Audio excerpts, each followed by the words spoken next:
Okay, people. This is March 9, 2017. This is all about combating depression. I really suffer from bad depression.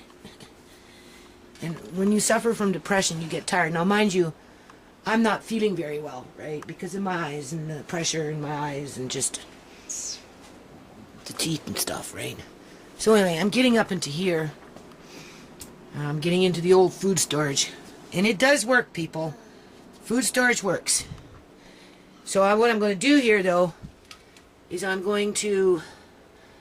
Because the house is small, so I'm bringing it out from this cupboard because I can't really even get to that cupboard. So I'm going to use this one more for storage containers. And I'm bringing out the beans and stuff. And I'm talking and it's going to start cooking. Okay, hold on. Going to start cooking with these beans and stuff, right? Because you get more vitamins and like the B vitamins coming in with the beans and the yeasts and the molasses, and you get calcium with molasses and stuff like this. I used to do it all the time, right? Yeah, but we never tried them all the time. What do you got there, Andre? Police jeep. What is that? Police jeep. It's a police jeep. Oh, hold on. Okay, we'll show everybody. You got to turn it around so they can see the front of it. That's the back. That's the front. So that's the engine. That's the engine. That's the window. That's the window. And that's me driving. That's you, eh? Yeah, and that's my steering wheel. Oh, you got a steering wheel in there too? Yeah. Let me see. Move your finger. Oh, you do too. You built this, didn't you? Yeah. It has guns. Gun right there. Gun right there. Gun right there. Yeah, Gun you up have a top. whole bunch of these. Okay, we'll be back. Okay, so anyway, the camera went out. That's what happened. Battery, so I plugged it into the wall. But as you can see, there's another one.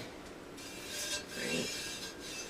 I got some more underneath there and stuff. So anyway, as I was saying, I was talking about depression and you know how to cope with it. You know, because it's something that's just happens in life, right? Some people can cope with it better than others. So, needless to say, though, I'm like having all these panic attacks like all the time now, right? I get them quite regularly. And so I'm thinking like, how can I, and I'm finding I'm tired and I'm not as robust as I used to be. I was a little more resilient, about 4 years back. I think my health really started to kind of go down the hill. Really, it started about 6 months after Andre was taken in 2013.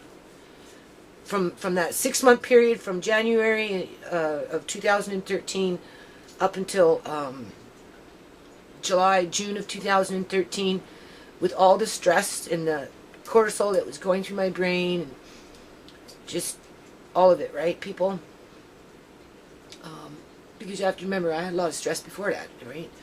But that was it was just too much, because I have never experienced anything like that in my life, right? Never lost any of my kids, never just, I had troubles with my oldest daughter with, addiction, but there's hundreds of thousands of people out in this continent that are struggling with that problem, so it's not like I'm by myself with that issue, right? That must be just, I don't know. So anyway, and then it just kind of got worse and worse and worse and worse, and it's at the point now where it's really, it's getting to be concerning to me, because I like to try and keep up with things, right? So I'm like, okay, well, what can you do to combat depression? Like you're obviously suffering from it.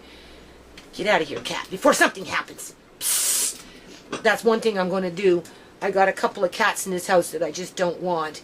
So, I'm picking things, I'm making a mental list in my mind, what I can do to try and start reversing some of it.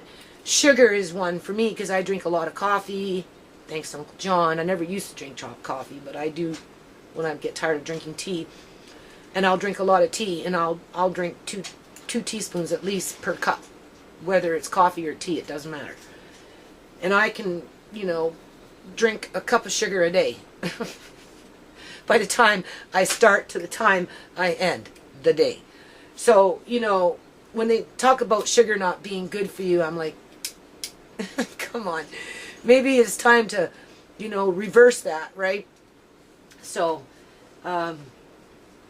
speaking of sugar, I made Andre some, I made him, what is it called? See, I'm tired, people. French toast.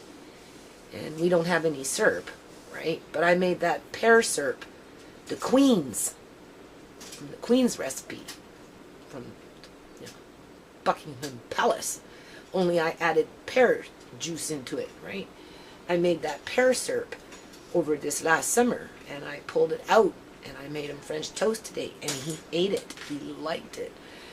So I said, today, well, the next time I do this, maybe I'll make it with honey instead of sugar, or even half and half. So little things like that, right? You know, I'm just giving you an example. So I'm definitely going to make some more syrup, and I'm going to can it versus buying Fuco's syrup in the store. You can make syrup from dried blackberries. I've shown videos on that, right? With or without sugar. You could use honey as much as you could use sugar. But the thing is, what I'm trying to say is, like, I'm doing mental notes and like, well, what can you do to try and get rid of some of this depression, like things that will probably aggravate it, right? And sugar is probably one of them. So I don't know how easily I'm going to be able to get rid of my 10 cups of coffee and tea a day plus. In other words, more than that, more than likely I drink. I don't really sit there and add up how many cups in a day I drink between the caffeine and the sugar, but I'm sure it's a fair amount. And so I'm going to try and work on removing some of that out of my daily diet and replace it with beans. So I'm pulling out the beans right now, wiping down all the jars, you know, coming across one or two that, you know, moths got into, and they're breeding in the jar, so obviously that's going to go out into the compost. And, you know, I'm kind of like downsizing on some stuff. In the springtime, I'm going to have a couple of yard sales with Andre so he can make a little bit of money. Maybe we'll have some walnut art out there for him to sell. We'll do a couple of little lemon stands, lemonade stands, that kind of thing. And then, you know, I'm going to do a donation to kind of just remove some of this stuff out of the house just to alleviate some of the congestion. Because it is, in many cases, people, about the size of people's garage in terms of living space for me upstairs, right? Right? You go into other people's houses and their garage is as big as my living space. So I'm like, okay, you know, you need to work with what you have and make it better for yourself to alleviate the stress, the panic, the depression, you know, and so that you can incorporate new habits. So once I do what I'm doing, I am now looking forward to cooking a little, you know. My kids they're not always around. Like they come and go in cycles, you know. There'll be, you know, 3-4 weeks or whatever it is, and I won't see them, and they're not really eating, and then all of a sudden, you know, they're eating, right? And they're eating this and they're eating that, and I'm like, well, you know, I have no money. You're going to give me some money and help me replace what you're eating, and then, you know, and whatever. But at the end of the day, it's not like I can cook like I used to.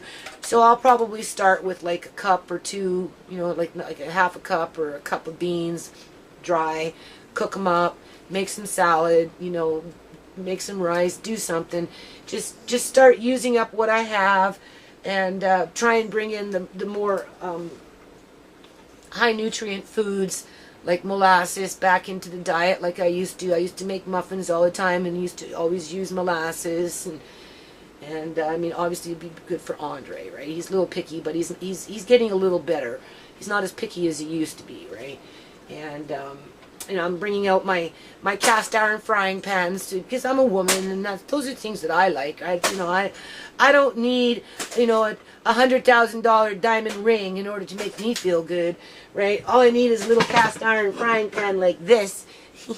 It's cute, right? It's very cute to fry myself a little egg or something, you know, or maybe some garlic or something, or I don't know. So I just wanted to say that I think, on top of the other videos that I may or may not be doing, I think I kind of want to start doing some videos around combating depression This has nothing to do with the troll network that's trolling my YouTube channel, although it doesn't help, right?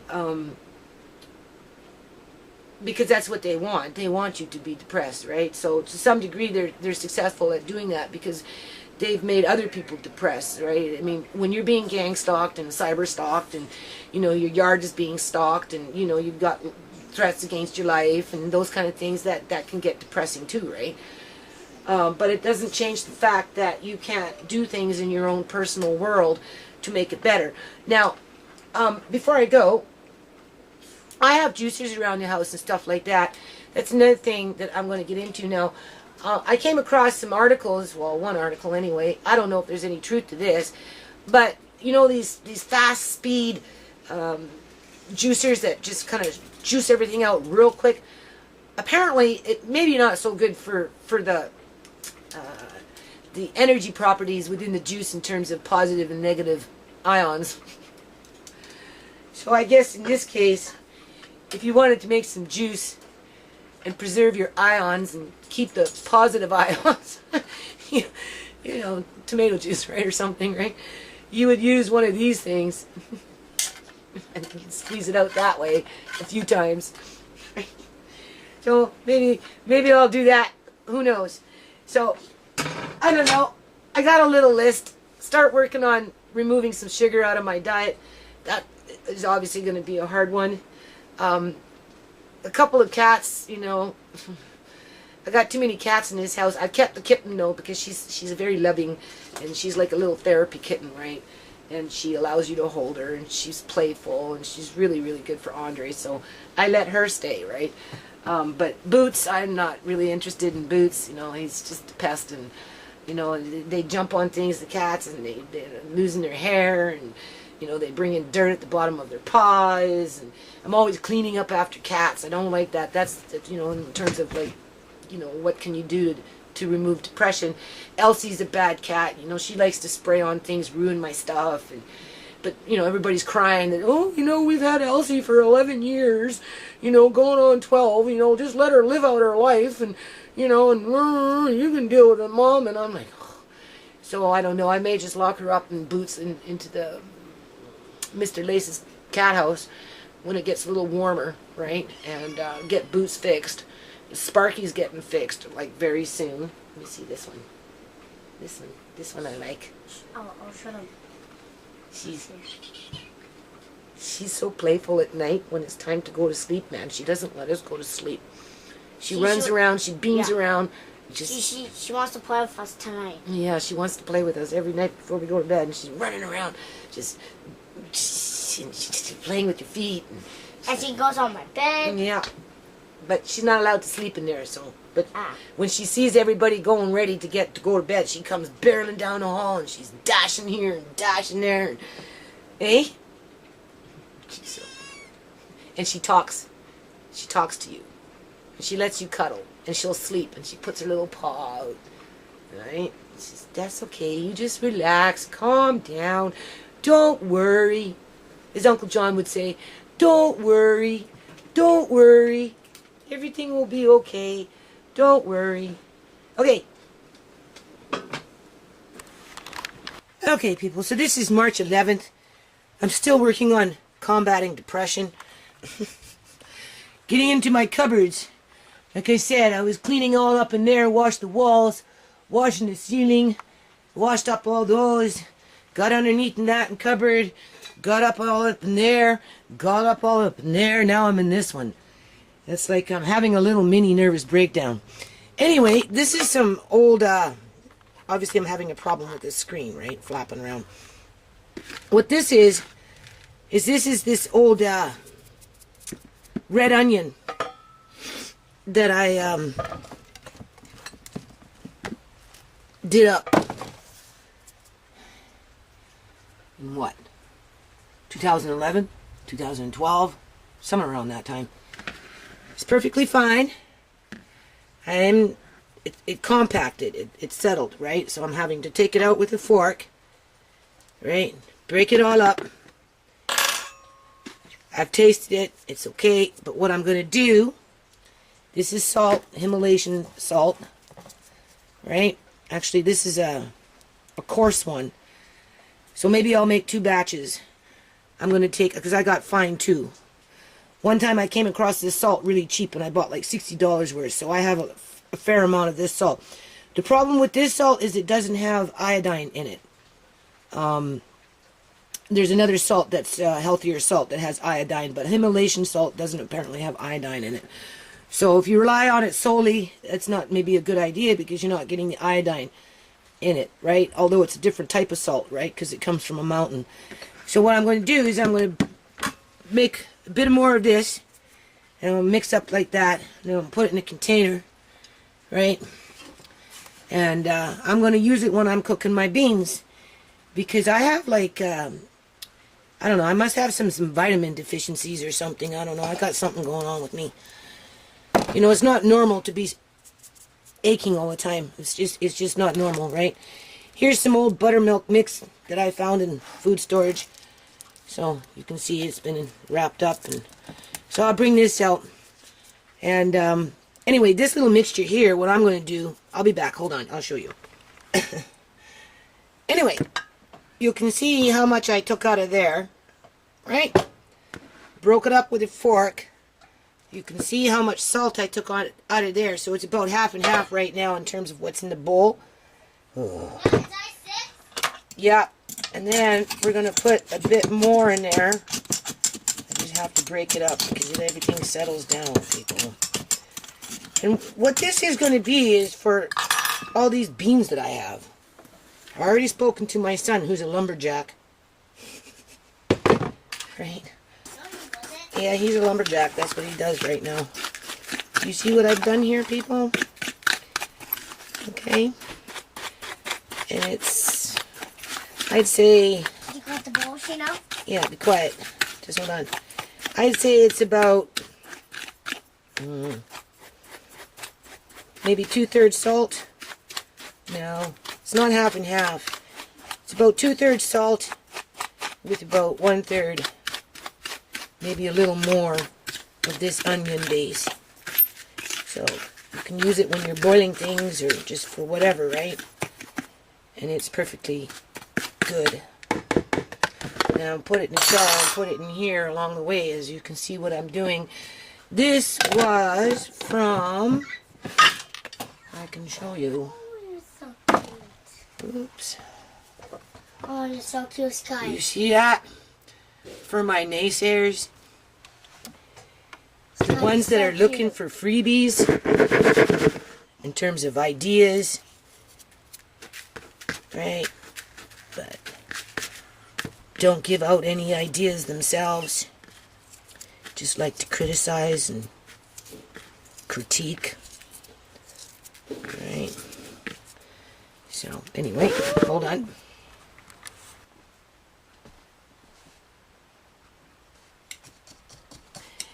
Just going through my old jars. This is beef dip. Just loosening it up as everything settles, right? So anyway, people, you know, I've been, you know, talking to a couple people, right, about this situation with Uncle John and what our political atmosphere is like and what's happening to the elderly, this baby boom that's coming in for the next 20 years. And I swear, some people just want to have their head buried in the beef dip. You know, they just don't think it's going to happen to them for whatever reason. Even though they're very vulnerable for it, right, to happen. You know, I guess it's one of those situations where ignorance is bliss, right?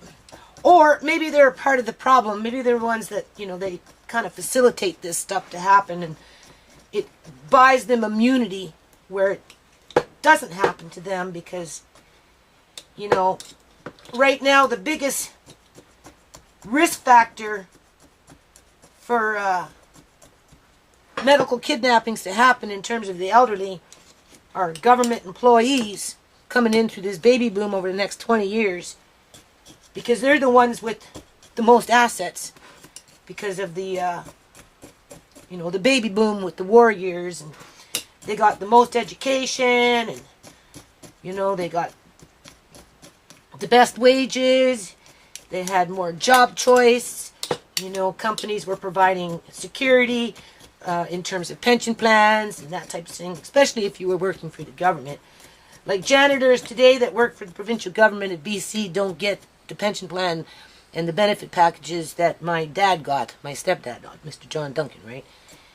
They don't get those things anymore, right? They get some, but not to the degree that my stepdad got, right? Uncle John, right? That's what we call him. And they sure in the hell don't get superannuation life insurances where families can come in and, you know, tear the house apart and take the body and leave everything else behind, right? Looking for that superannuation life insurance policy. And you know what, people? Like, they're not going to stop. Like, again, I put the call out for this person that's got his wife all locked up. And apparently, the new update is they froze his accounts. They froze 3 accounts. They making them sell their house. They're not releasing her. He has to sell his house now.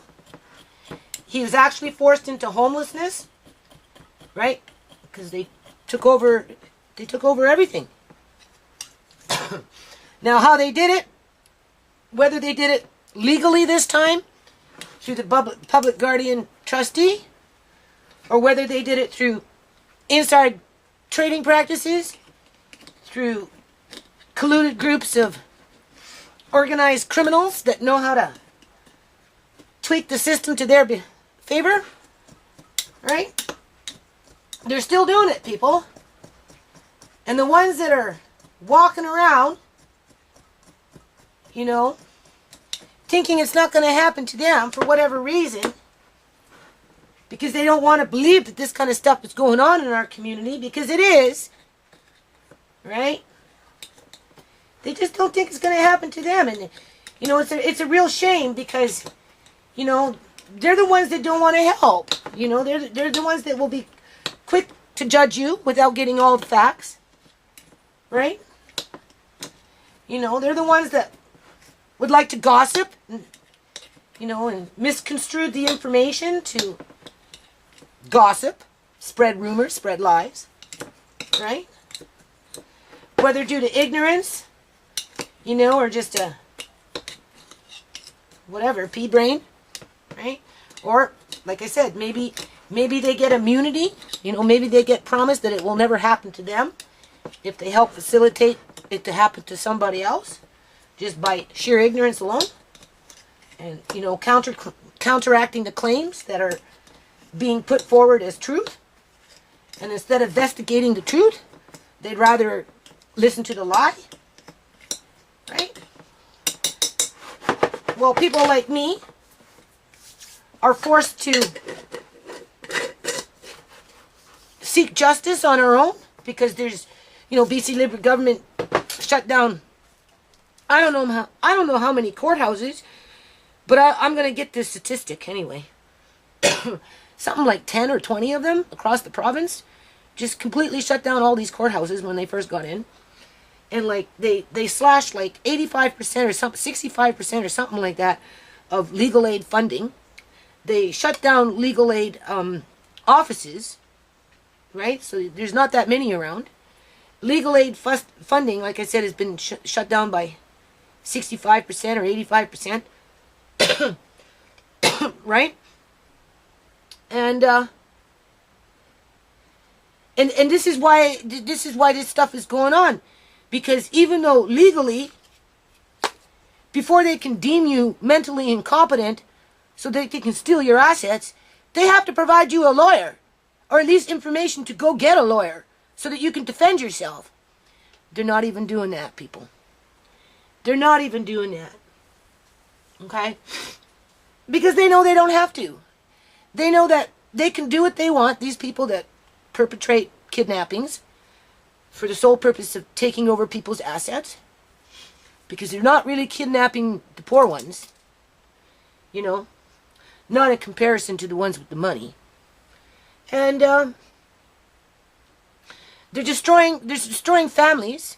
Whether the family is 6 in a household, like in my family situation, or 1 in the household, with this fella with his wife being restrained, and he's been forced into homelessness, lost his home, is being forced to sell, has been locked out of his bank accounts, being told that he can't see his wife because apparently he was abusing her.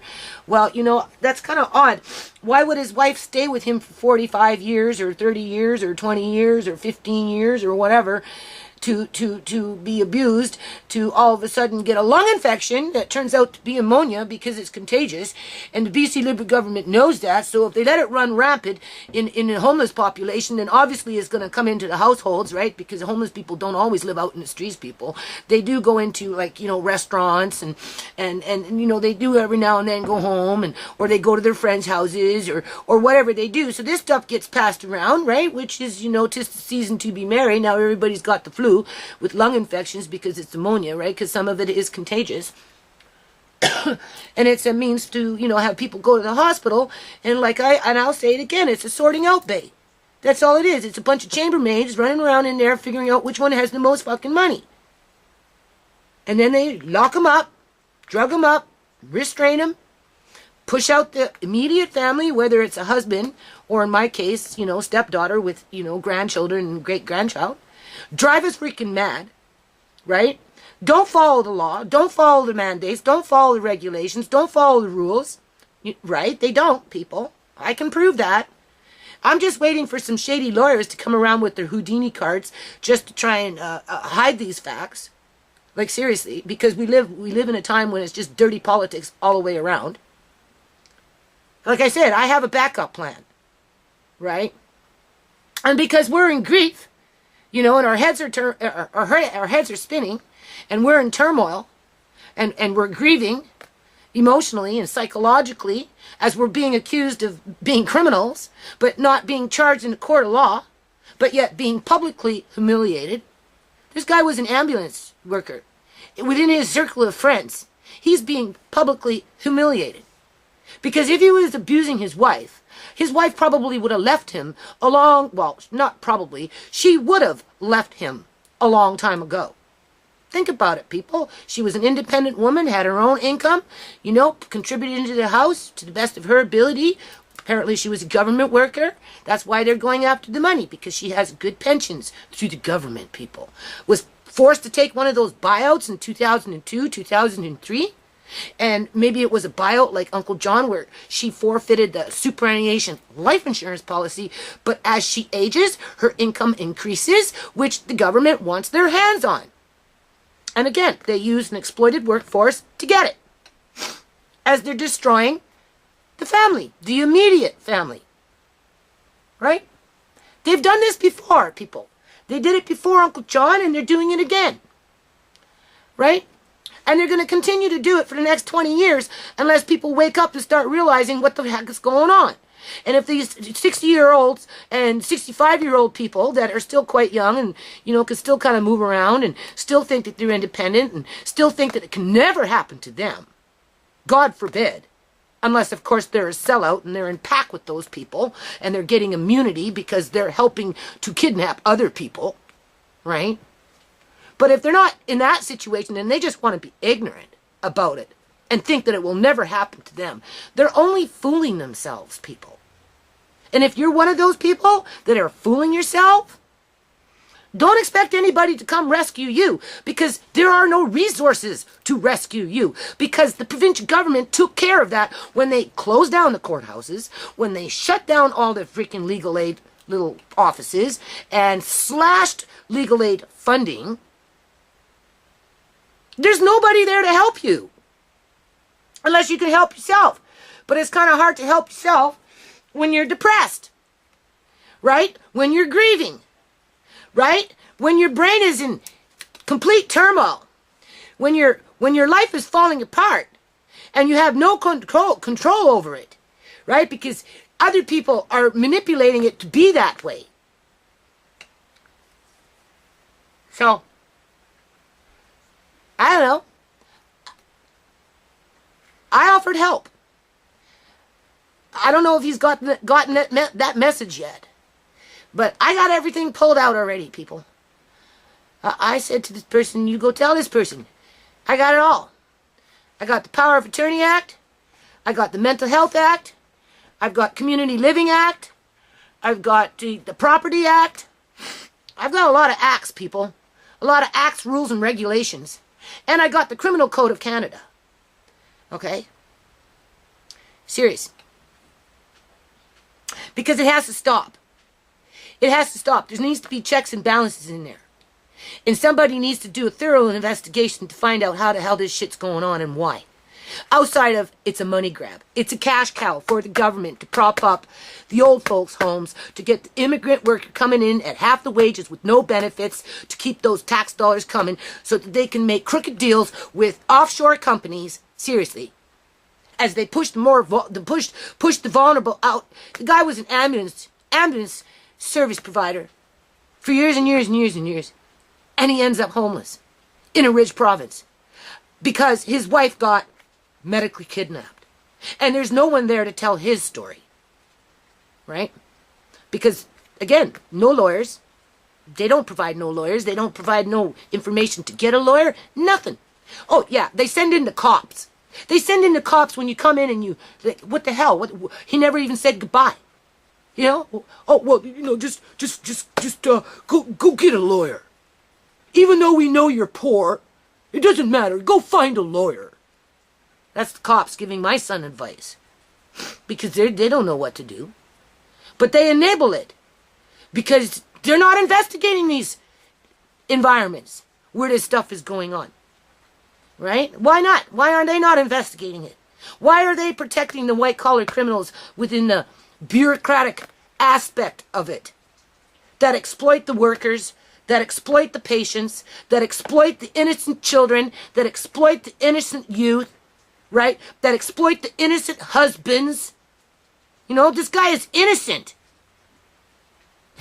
But he's being exploited. And it disturbs me. It disturbs me that these people are getting away with it. So I'm depressed. On top of all the other things that depress me. Right? So this is how you combat depression. You get a rag, and you get up into your cupboards, and you start wiping things down. Get up into your walls. As my grandfather taught me that one. You wash your ceilings, you wash your walls. And wash away the spider cobwebs and that kind of stuff. Right? If something's no good, chuck it out. You can see, salt never goes bad. Oh yeah, there's that stuff. It's pretty good. Like I said, salt doesn't go bad. I didn't show you this. I was breaking up that beef dip stuff. Oh.